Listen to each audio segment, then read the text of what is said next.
Benim burada yiyeceğim hiçbir şey yok. İyi ki diyabet ve kalp krizi gibi şeyler tarihe karıştı.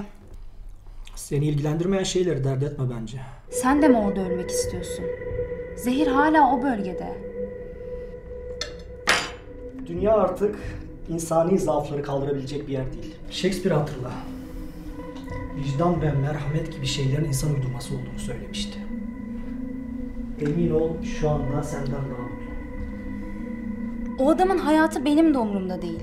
Ama senin hayatın umurumda. Umarım ne yaptığını biliyorsundur.